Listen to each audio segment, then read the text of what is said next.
मन मंदिरा गजर भक्तीचा.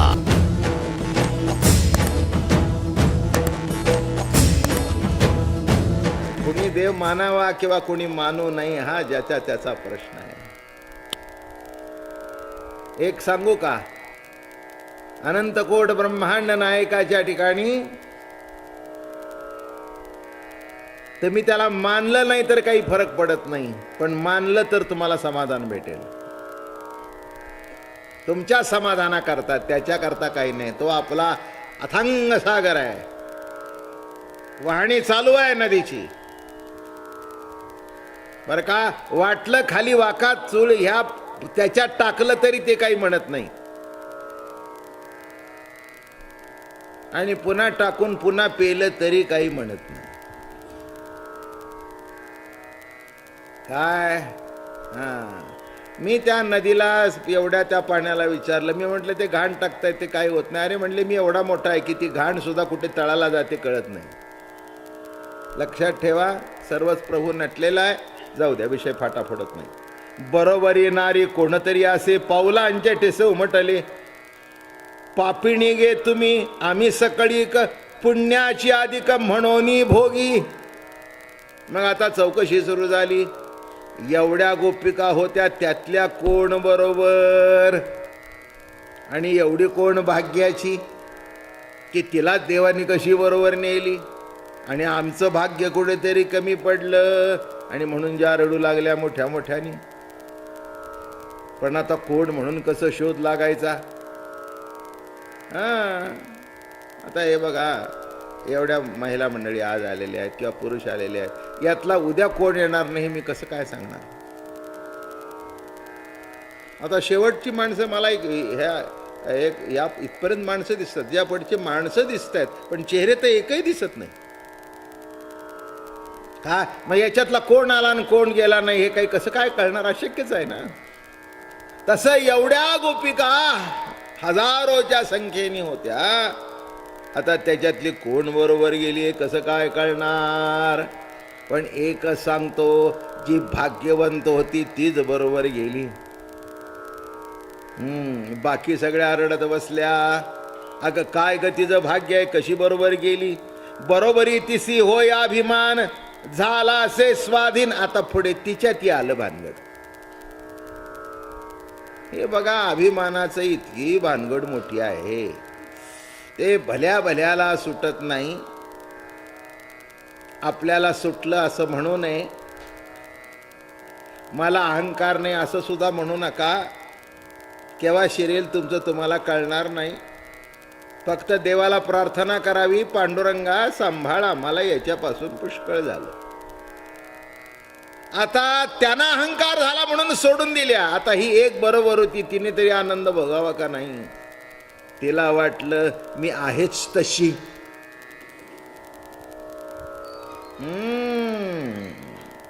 काय वाटलं तिला, ज्या अर्थी हजारोतून मी आहे त्या अर्थी मी सुद्धा तशीच आहे, तशीच आहे.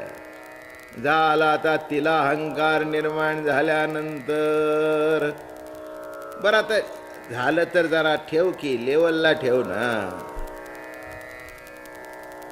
नाही, नवरा बायकोंचं प्रेम असणं वगैरे वगैरे वगैरे मला कळतं. अर्धांगिणी आहे ती तिची आहे, मलाही कळतं. एकमेकावर अतूट प्रेम असावं हे मलाही कळतं. पण ही ऑफिसमधून तुर तुर तुर तुर तुर तुर आली, तोंड धुवायला गेली. नवऱ्याला म्हणली जरा माझ्या पायाची चपलीला माती लागली ती काढावं. मातीत गेलं सगळं प्रेम.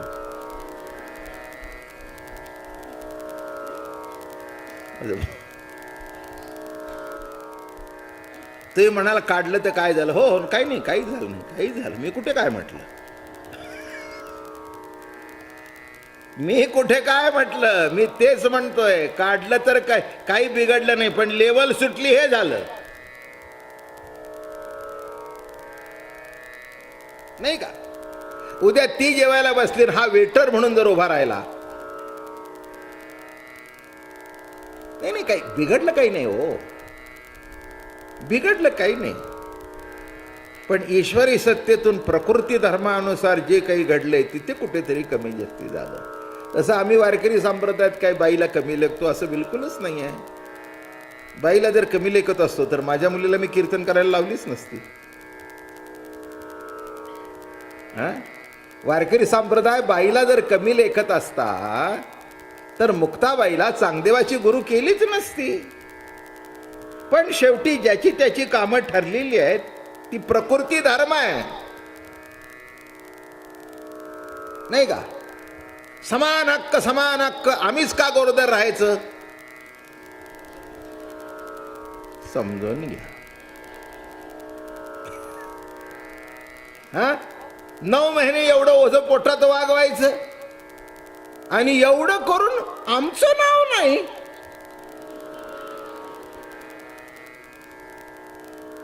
बरोबर आहे की? आता समान हक्काचे अजून मुद्दे देतो मी तुम्हाला. 9 महिने पोटात आम्ही वागवायचं आणि लावायचं बाप त्याचं नाव लावतो. वागवलं मी त्याचा मुलगा. कळलं का? लॉजिकली म्हटलं तर काही चुकलं असं मी म्हणणार नाही, पण प्रकृती धर्माची जी राठी चालूत आलेली आहे तिथे कुठेतरी गडबड. समत्व कुठे असावं? बाईला कधीही कमी लेखू नये, हे महत्वाचं आहे. हे महत्वाचं आहे. ती आपल्या घरामध्ये जिने आपल्या खांद्याला खांदा लावून संसार केला. ठीक आहे, पूर्वीच्या बायका पैसा कमवत नव्हत्या, पण आलेल्या पैशाचा योग्य विनियोग तरी करत होत्या की नाही? मग तिला कमी कशी लेखायची? जिने माझा वंश आपल्या पोटात वागवला तिला सुद्धा कमी लेखण्याचं काही गरज नाही आहे. इतपत बरोबर आहे. पण भलतं सलतं घडलं तर मग काय होईल ते? नाही, म्हणजे गोंधळच होतो ना. तसं हिला अभिमान झाला. काही जी एकटी होती ना राधा, तिलाही अभिमान झाला. तिला असं वाटलं सर्वात मीच दिसायला सुंदर आहे, माझंच काहीतरी वैशिष्ट्य आहे म्हणून मला बरोबर घेतली. मग झालं बाबा, तिने ओळखला आता बरोबर कोण नाही. कृष्ण. मी थकले रे होता ना ते काहीतरी एक भावगीत बरे दिसत. थकले रे नंदलाला. थकले. आपण सांगू का? ठाकलो से द्वारी उभा याचक भिकारी. पण भूमिका फार श्रेष्ठ भूमिका. वंशज ब्रह्मदेवाचे असू द्या, पण अनुग्रह ज्ञानोबा तुकोबाचा घ्या म्हणजे बरं होईल. कुणाचेही वंशज असा त्याच्याबद्दल प्रश्न नाही, पण अनुग्रह ज्ञानोबा म्हणजे अमृतानुभव कळेल. मग आता कोण झाला? गाई, गोप, गोपी, बाळा. अहो बाईचा नवरा तिथे गेला तर काही कळलं नाही तिला की हा नवरा आहे, दुसरा आलाय. आणि पुन्हा सांगू, पुन्हा हे गुप्त करून जेव्हा आले तेव्हा मधल्या 1 संवत्सर चोरून नेलं होतं. त्या मधल्या काळामधलं सगळं इतिहास त्यालाही माहिती आहे. काय चमत्कार आहे त्याच्यात! आश्चर्य काय! सर्वच दोरतो नोटला आहे. अणु रेणू मध्ये तो जर भरलेला आहे तर त्याला असं काय आहे की जगातली आमकी एक वस्तू त्याला माहिती नाही. मग आता मला सांगा, देव देऊळ परिवारू हे चरित्र बघा. गोप तोच, गाई तोच, गोपी तोच, वासरं तोच, दावी तोच, नवरा तोच, बायका तोच.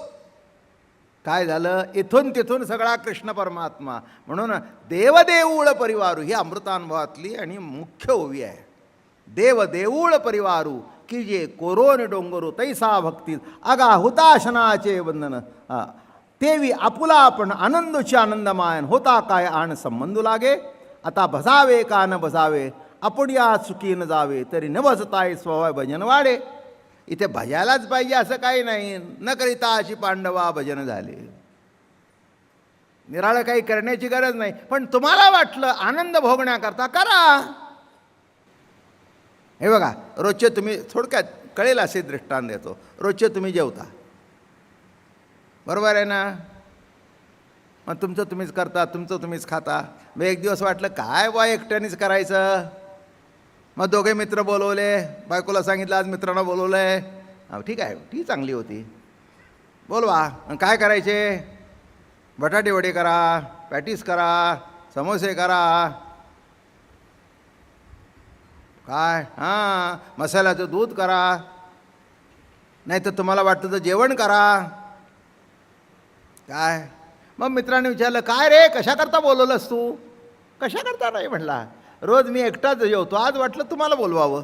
तसा देव एकटा मी, आज वाटलं भक्ताला घेऊन जेवा म्हणून भक्त निर्माण केला, बस आपल्याच आवडी करता.